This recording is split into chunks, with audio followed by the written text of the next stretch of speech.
welcome back to Turntable Guy. On the bench today is a thrift store find. I was just up at the local thrift store in my neighborhood here, and lo and behold, there was this kind of sad looking turntable on one of the shelves. It's an Akai AP-A1, so it's probably a pretty base model, belt drive. Price is still on it. Paid 45 bucks for it, which is probably $45 too much. It's actually not that bad. It's all plastic, but it's got a classic Akai style tone arm. In my teenage years, I had a AP-D3, which was a direct drive model, very futuristic looking, with a oh, there goes my sump pump. It had a the dust cover was completely covered, it was all painted silver except for just the corner here, which was glass, I guess, or clear plastic, to make it so you could see where the tone arm was. It was a silly kind of futuristic 80s kind of turntable, but it had it was a 1/2 inch mount, which is nice, so you could change put on any cartridge you wanted. I mean, this is a P mount, so your choices are obviously a little bit more limited. But I think it's kind of cool when the original, well, I don't think this is original, but when you know, you find a P mount, because they're kind of rare these days, and I kind of like them. I thought that was a great idea that unfortunately came around at the wrong time. So anyway, I quickly had a look at this one in the store, and the motor is spinning, but it will not shut off, and I think that has to do something with the micro switch. So we'll have a look at that, and we'll just give it a basic service and tune up, and then I'll probably end up selling this one. I'll post it on our local vinyl group page, and most of the time I sell them for what I paid for it, and maybe an hour of my time, which is not a lot. I know there's a lot of people who are looking for turntables still, and you know, instead of buying a Crosley or something like that, they can get something that was actually manufactured, you know, and built to last. So anyway, let's have a look at this one. I'm just going to cut off these wire ties.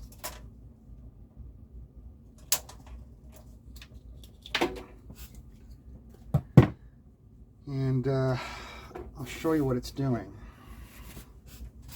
Now, the belt was intact, which is nice.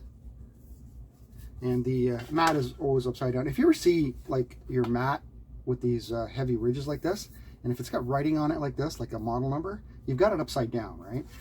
So people seem to think that the flat side should be facing down. It actually should be facing up. And you can see it says Akai here. So that's how that sits.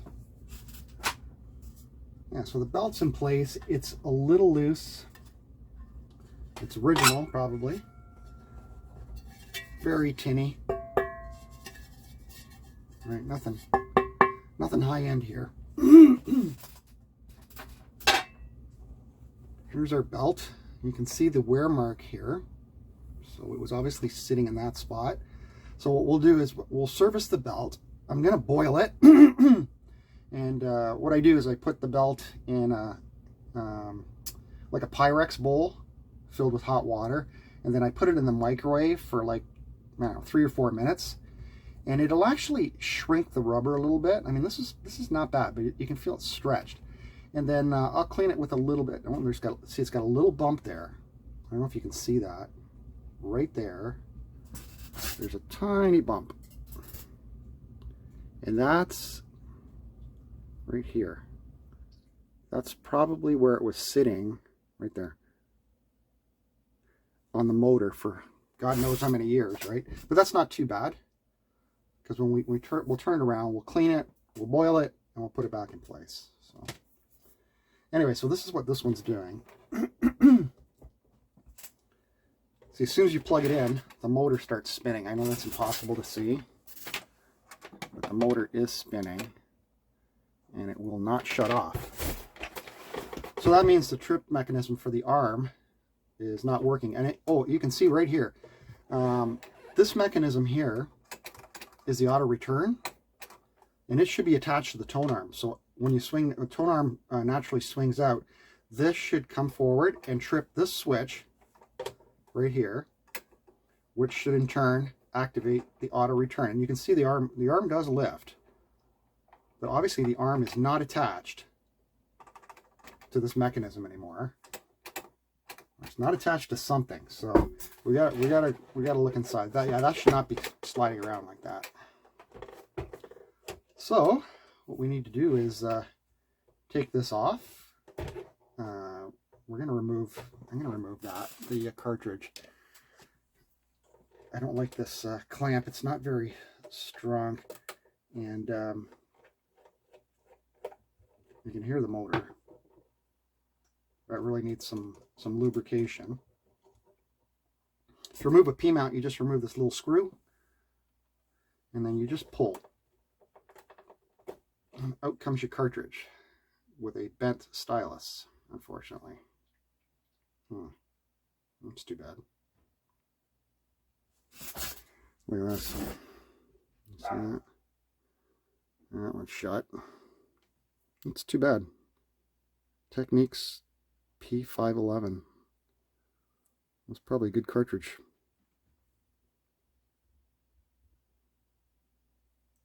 Damn. Shame.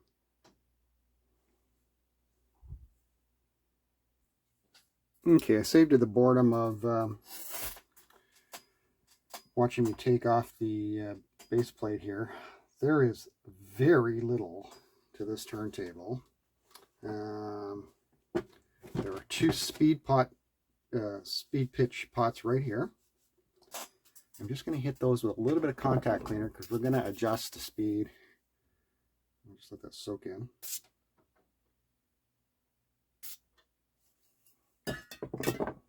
And we'll get a look at to what's going on here. I think I already know what's going on. This is loose. So here's our micro switch right here. It does move. It's on a spring here that pulls it back. And here, something's going on here. Kind of funky. Oh my gosh. Is there a broken part there? Or is that just collapsed? It might have collapsed. Huh. Kind of interesting as to what's going on here. Well, looks like we're going to have to do a little bit of disassembly. Let's see if I'm going to move the arm from underneath, and we'll see if it actually moves that white piece, and it is not. Yeah, it's probably cracked. So anyway, let's start with a little bit of disassembly here. So, oh, here we are. What's this? We got a little spring here that I found. That's just sitting inside the turntable. I'll just put that aside. I'm not sure where that goes yet. It might be anti-skating or something. I'm not sure. It looks like it's anti-skating. It's definitely anti-skating.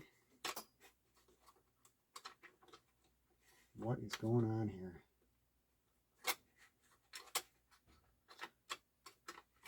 Well, there's a piece on top here that's come loose too. Oh, okay. This turntable has fixed anti-skating for the T4P standard, the P-mount standard, which is 1.25 grams. So your anti-skating should be at 1.25 as well. So on another table where maybe there was a model similar to this, where there was an actual half-inch cartridge mount, and it had an actual anti-skating dial. This one does not. It's fixed. So this spring probably sits right here. And what's happened is this piece has collapsed. If you can see that right there, it's falling down. So it's probably fallen off.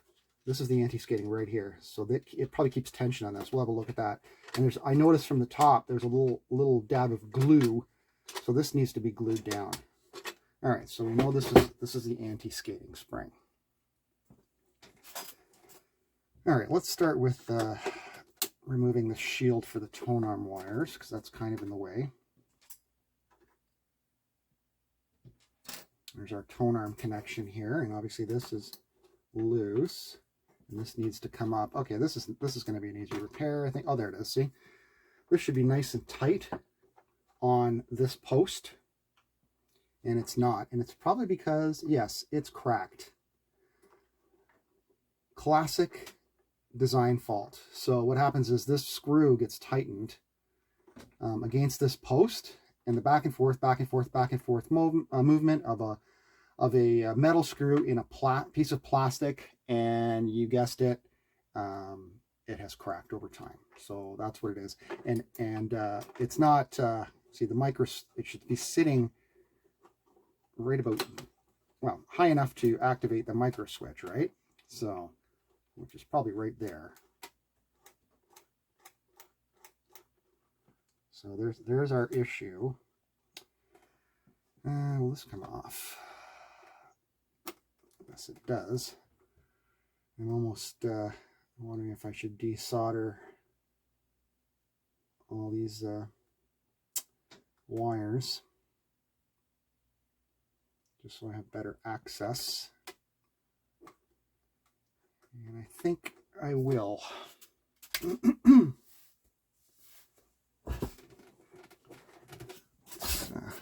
Let's zoom in a little bit. So this is the piece that I'm talking about here.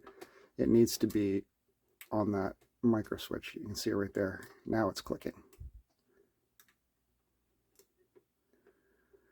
But this screw over here has broken this plastic piece. So I would like to get this completely off. So to do that, you have to, unfortunately, desolder the connection board. Which is not hard.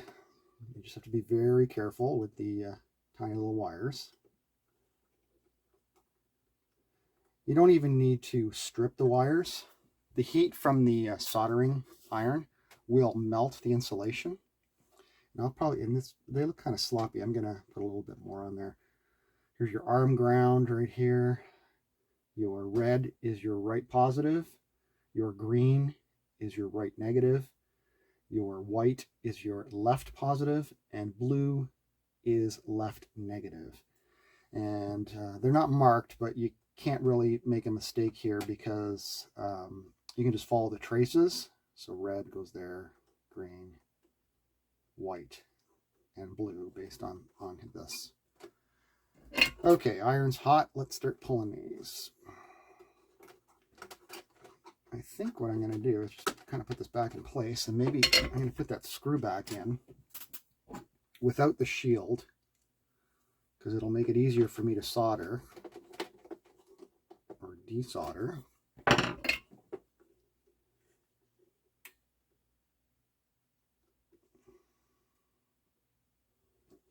You gotta be careful not to burn these wires. They're so delicate. Excuse my big fingers.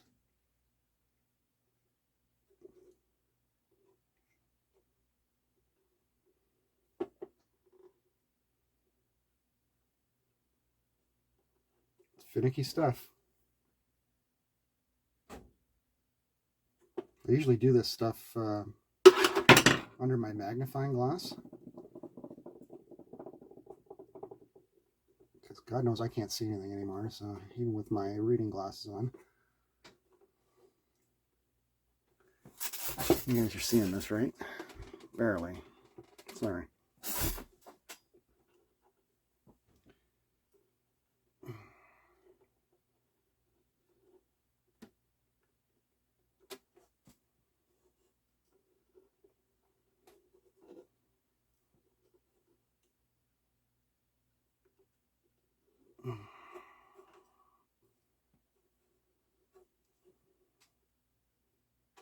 And just our 2 grounds are left.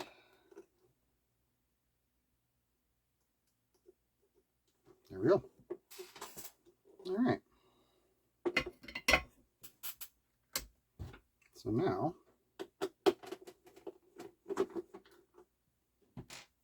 I can pull this off. Push it back. And we can remove our plastic piece. there it is. So see this screw here, that's the one in question, and it has cracked the plastic right there. So it's not gripping the brass post anymore. And there's nothing really special about this. And that's glued in place. It's just an on-off switch. Or it triggers the on-off switch, right? So anyway, so what I'm going to do is, you can see a little nut in there as well. There it is. There's a little nut. So I'm going to remove that nut. I'm going to remove that screw. I'm going to put some glue in here and clamp it. And then I will be back. I just want to show you the cracks on this piece here. I just stuck a Q-tip in there, and you can see the split there, how it's broken right there, and there's cracks along the front here. I know it's white on white, it's tough to see, but anyway, right in there. So I'm going to get some glue in there, and I'm going to clamp it down, and I'll be back. Alrighty, we've got the pieces glued together. You see a little bit of the glue action going on there. Just used a crazy type glue. Should be enough to hopefully keep it together. We're going to let that set up. Got it clamped down nicely.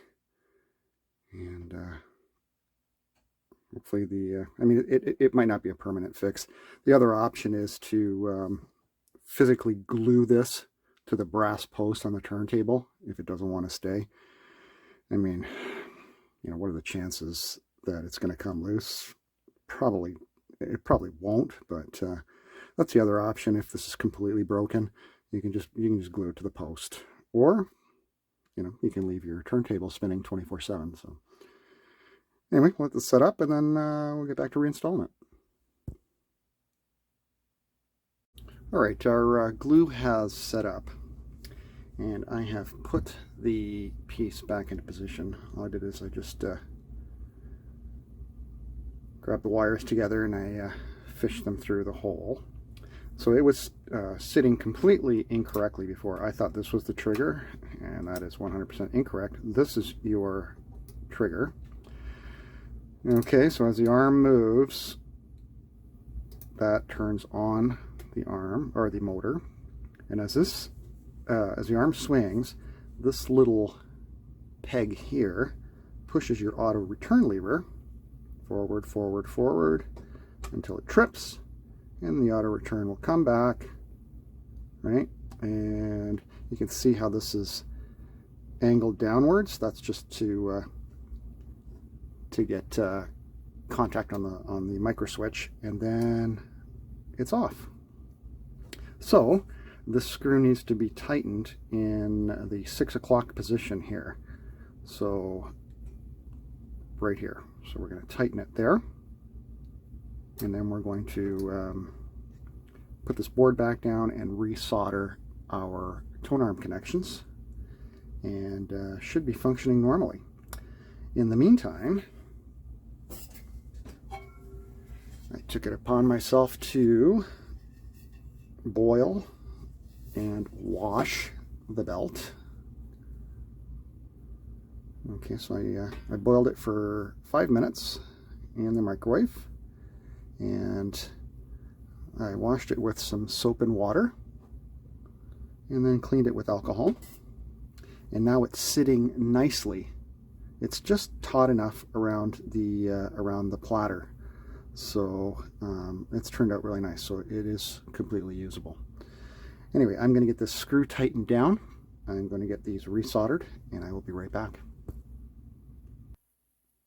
All right, so the board is all resoldered, and what I did is the factory put some they paint the screw down to make sure it doesn't get loose.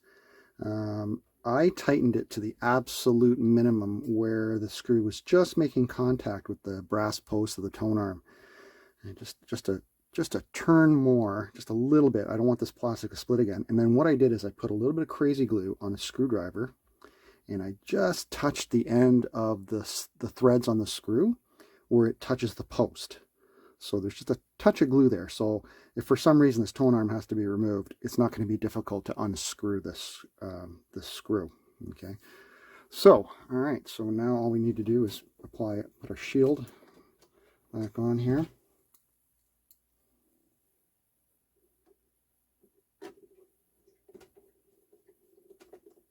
Like that.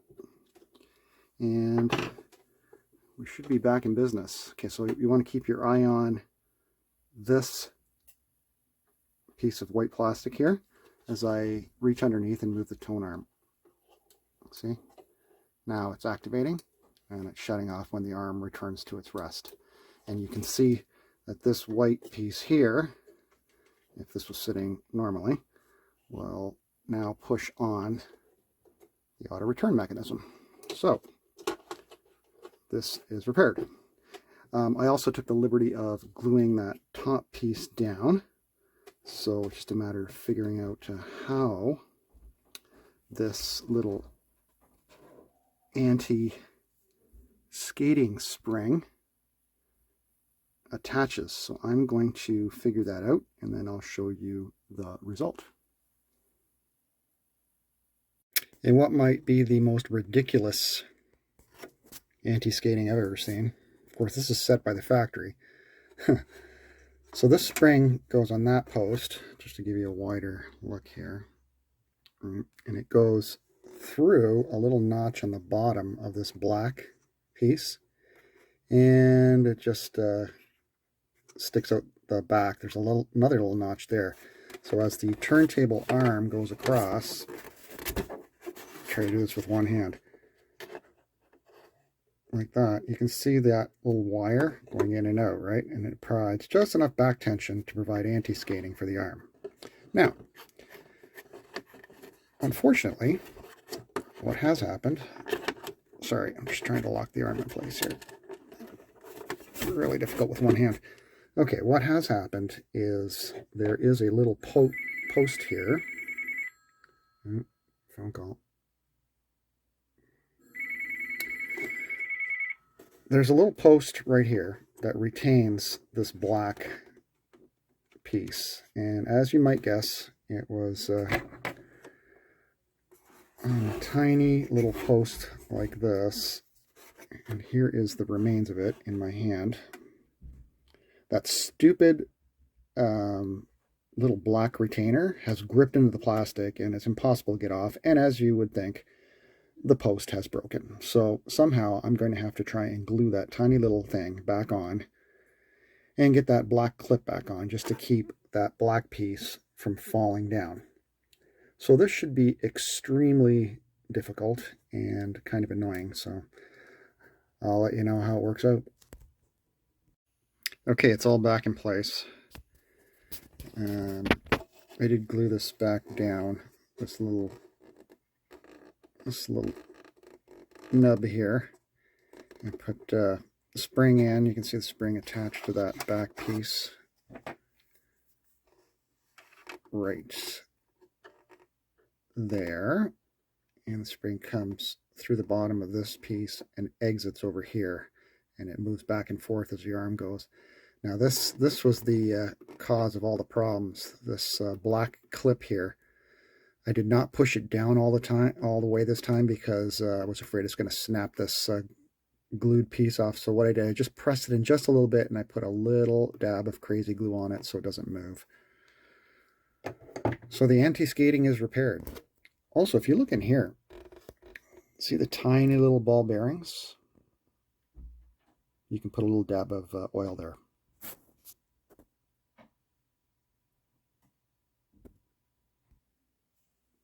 I did a quick test with the turntable turned over, and the auto return is working. Auto lift is working. The anti-skating is working. So I thought we would service the main bearing now.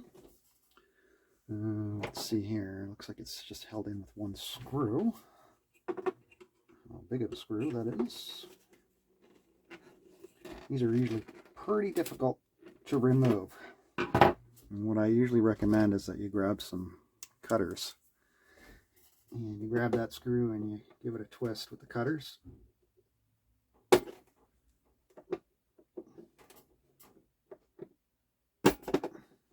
These are a little too thick.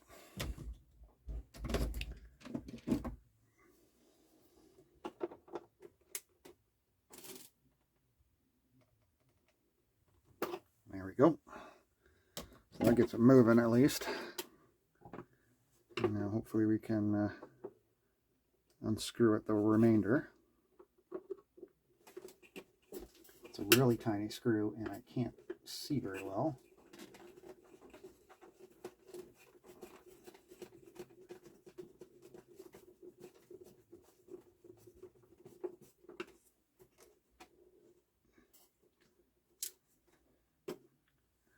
Small little sucker, eh? That aside, spindle should come out now.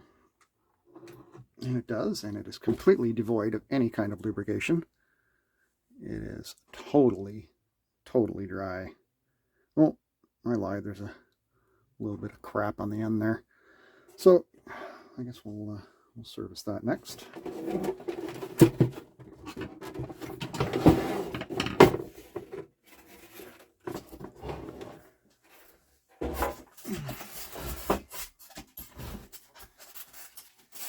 I'll just clean that off.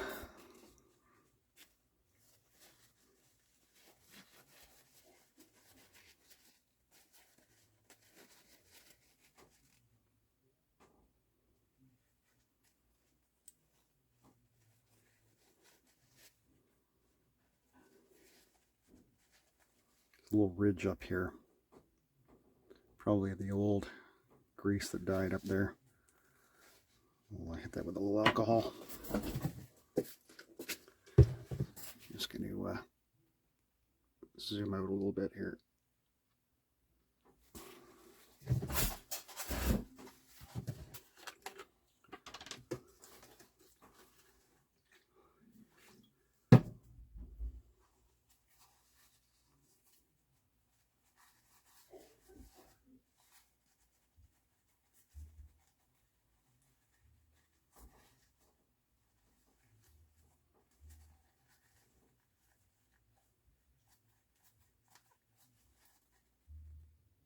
It's mostly gone.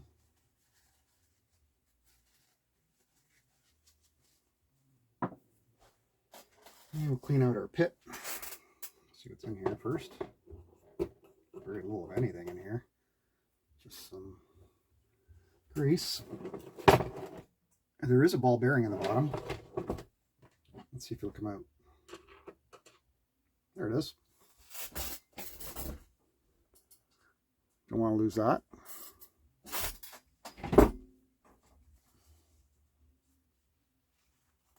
Give that a little wipe and some an alcohol dipped cloth.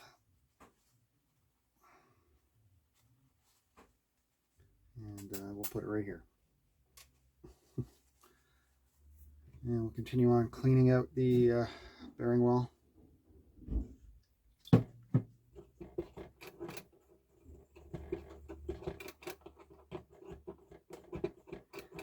I get a lot of questions about, oil. And if you go on if you go on Turntable forums, there's about 1 billion guys with 1 billion different opinions as to what you should be lubricating your turntable with. And I usually don't like to chime up too much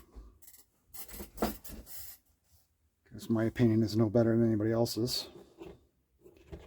But people really overthink this.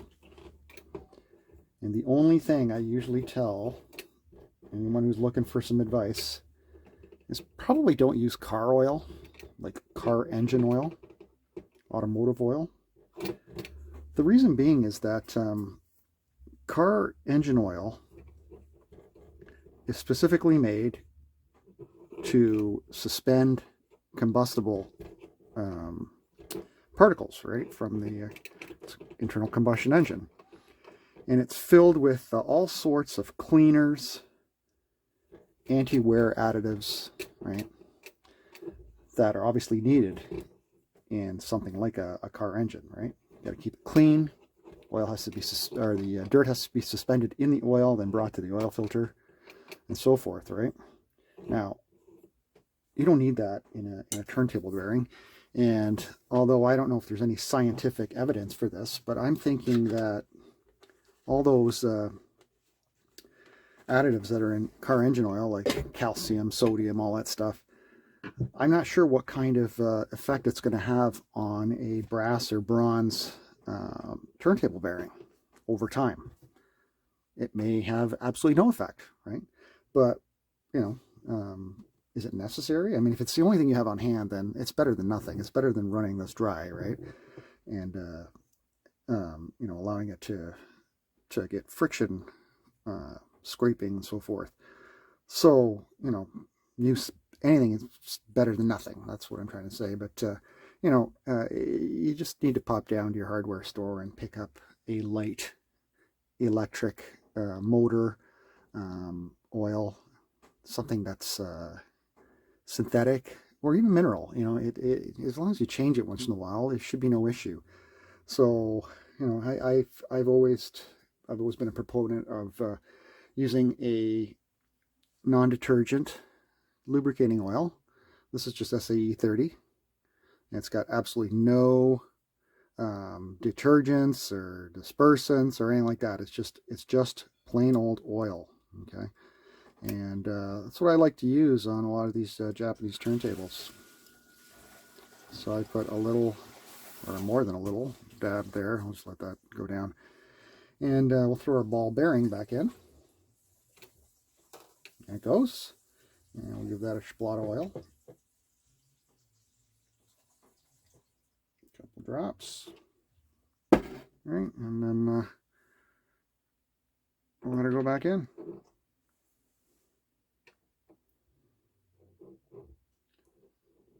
If you put a little bit too much, you're going to have a little bit of pushback, right? I just like to push down on it, and then it'll seat. If there's that little screw hole, sometimes the excess will come out of there, and there we go.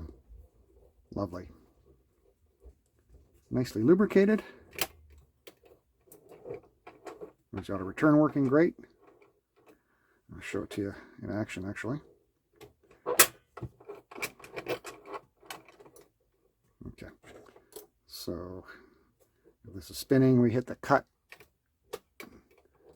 Arm will lift. And back she goes. Perfect. The only thing left to do on this is to service this motor. And for that, I like to use a little electric motor oil and or 3-in-1 oil made for electric motors. And we'll just give it a drop at the base. One drop will do you. Plug it in. And let it spin. A bit noisy, this one.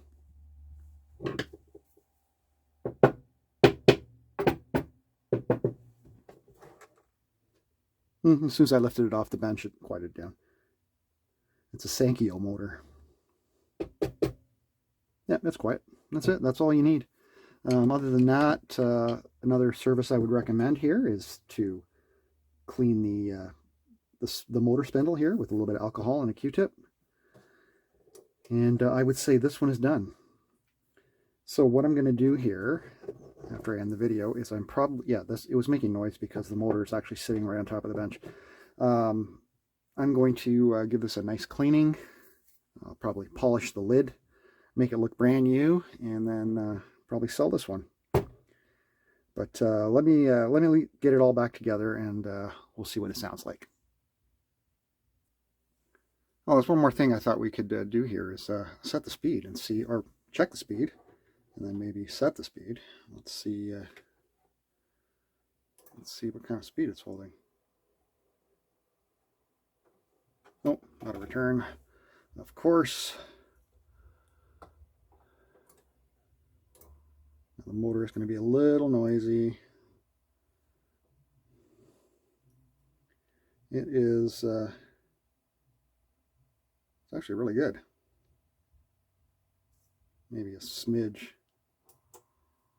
We need our 45 stroke. Okay, 45 seems just a smidge slow. There's a couple trim pots.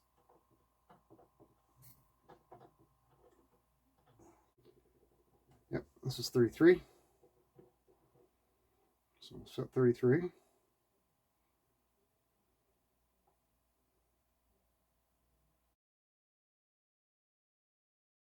All right, let's do our sound test.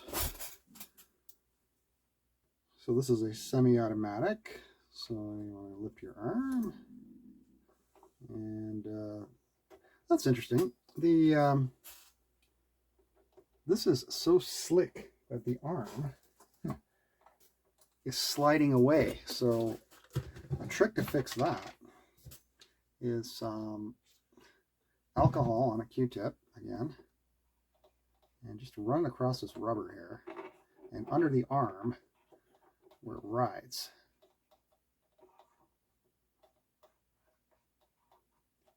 So just clean that really good, like that. And then you can just dry it up real quick, since we want to do a test here.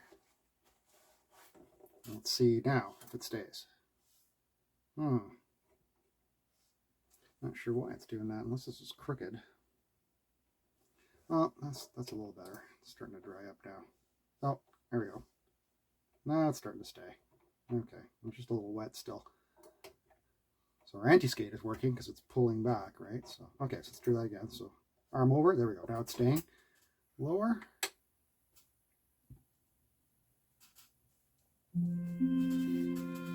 Hey, 2 channels are working. Speed is good. I just threw on this Audio Technica that I have as a spare. Sounds good. Stood still and stopped the sound of feet when far away an interrupted cry came over houses from another street. Let's see how it handles an auto return here.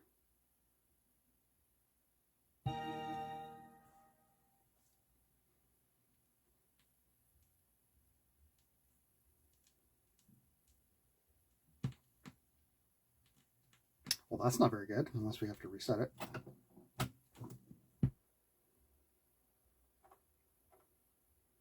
May have to adjust that.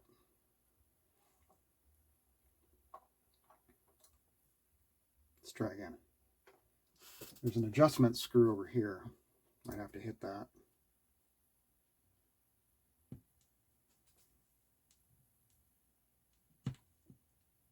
Yeah, it looks like it needs a little bit of an adjustment there. Yep, it's just tripping a little bit late, so. And I'm not going to bore you with that. So anyway, here's our thrift store Akai AP-A1, which was spinning continuously due to a broken plastic arm trigger, I guess you could call it. And it's working good now, so I'm going to clean it up and I'm going to sell this one. I'm sure somebody would like it as a Christmas present, as a starter turntable. It's a nice little unit. So anyway, again, thanks for watching, guys. I really appreciate it. Comments, throw them down in the comments section. And I'll try to get back to you as soon as I can. Alrighty, have a great day. Thanks, bye.